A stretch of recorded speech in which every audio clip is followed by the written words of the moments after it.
share the good news, man. I met this guy. He's so handsome. He came to my place. We had a drink, so he just started kissing me. Started undressing me. Listen. And suddenly he wanted to sleep with me. So I just said to him, no, you can't do that.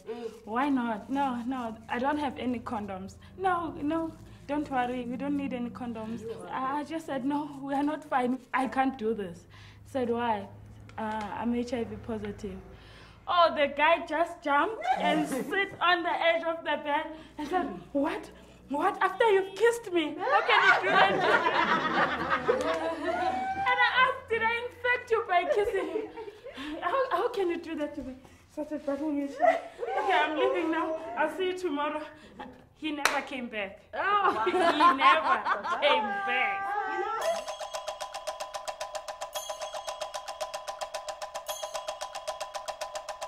South Africa is facing a major health crisis with HIV and AIDS. AIDS is the biggest single issue in Africa and certainly in South Africa. It's like death sentence. I mean, can you imagine if you are told you are going to be hanged? It's a desperate situation, not only for me as a person living with HIV, but also the implications for the country. This shadow is just going to undermine everything that so many millions have sacrificed their lives for. Why has the country, which theoretically has the best chance in Africa, got probably the worst record of combating AIDS? Order. Honorable members, please. You see, when you ask the question, does HIV cause AIDS? The question is, does a virus cause a syndrome? How does a virus cause a syndrome? It can't. There are a number of people who say, thank God, President Mbeki opened the debate. I'll tell you why. Because if you move from the premise that it is only HIV that causes AIDS, your next reaction is, how do I get antiretrovirals? You forget about the environment in which you operate. Issues of sanitation, issues of water, issues of nutrition. And if you don't address those issues, it doesn't matter how much you give drugs, it will not solve the problem. But if it is said by WHO, it's fine. If it is said by our president, no, it's treason.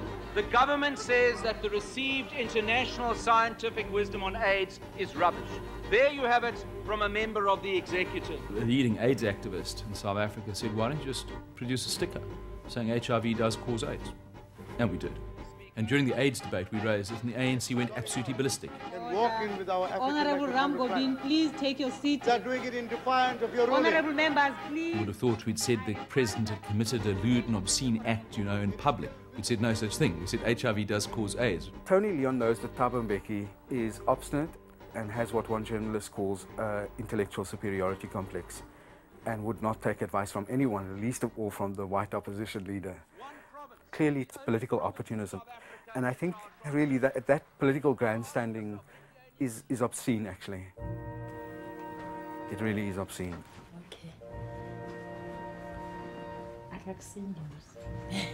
The hospital can't cope with them.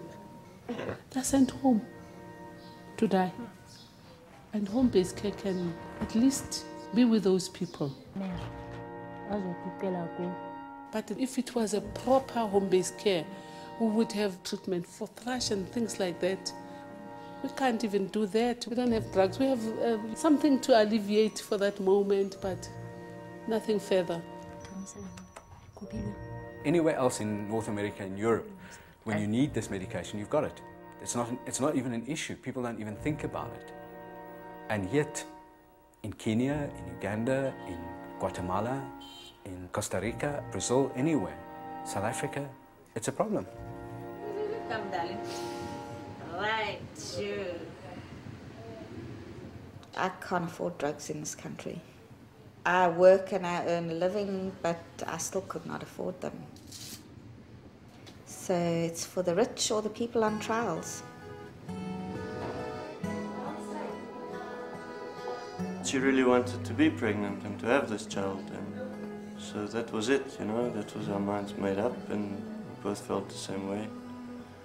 Yeah, we did get a lot of reaction from people. but they're not with you every day. They don't know your life. They don't understand how you feel about things. He's got his right to live as well, and we'll do whatever we can to make sure he's healthy. The boy. Hi, Walt. As a mother, I know you would try anything to try and prevent transmission to your child. Elective cesarean section, we know that is protective, but we all know that is not optimal. I wanted to take the nevirapine, which is this new drug, to prevent transmitting of the HIV. 1 dose to the mother and 1 dose to the baby, and that's it. But even with all the tests and everything, our government still can't make up their minds. There's no country in the world, not one, that has registered nevirapine for this particular purpose. You know, we've moved from intervention to intervention. It's either the drug is too toxic or it's too costly. Here's a simple solution. What are we waiting for? Are we waiting for more babies to die? And look at this little bug. I'm sure it would be heartbreaking, yeah, if it goes the other way.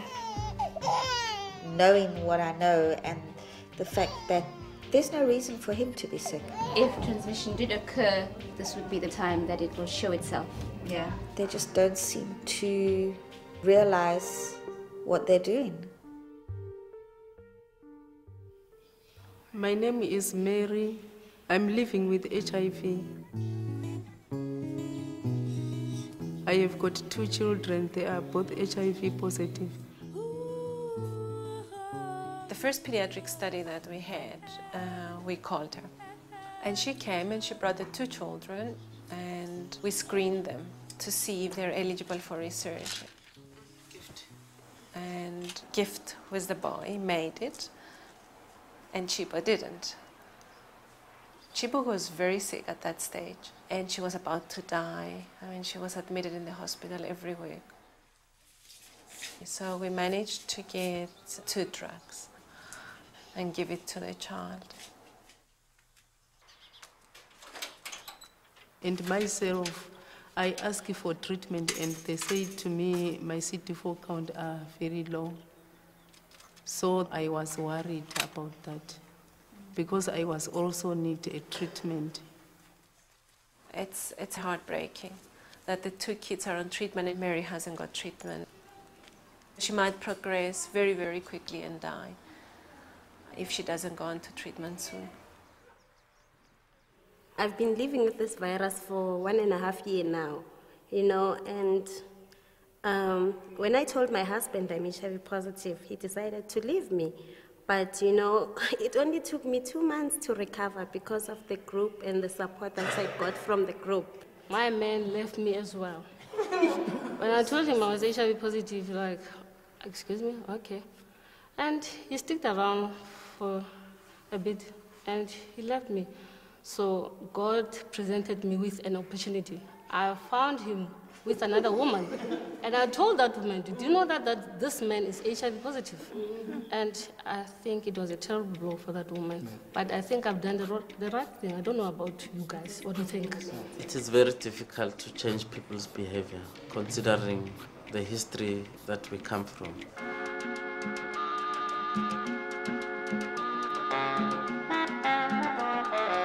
We come from a very prescriptive history, where people were told, do this, don't do that.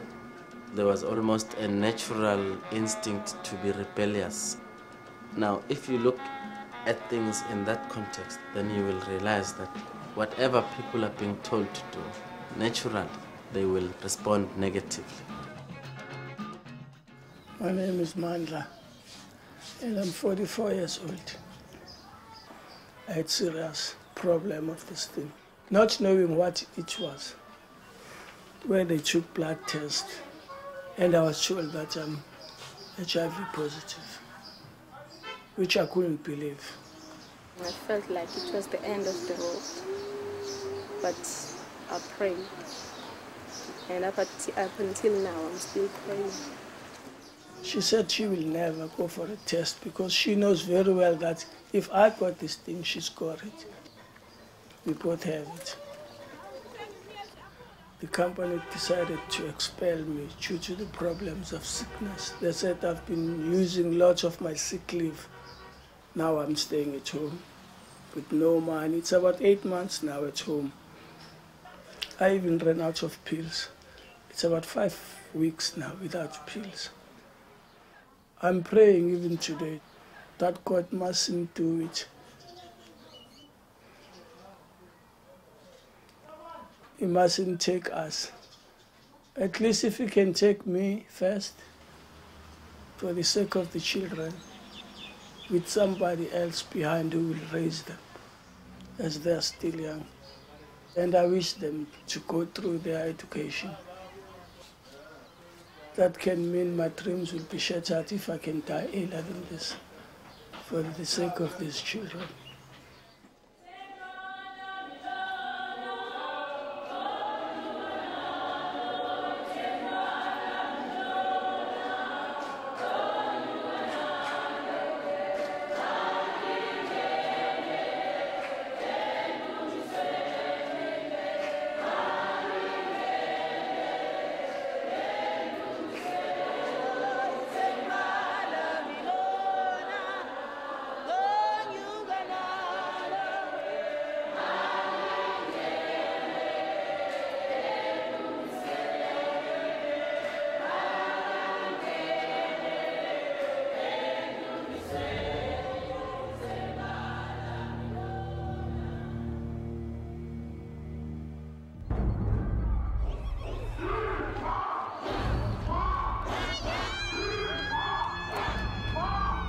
Is this really what we have to do to get a life?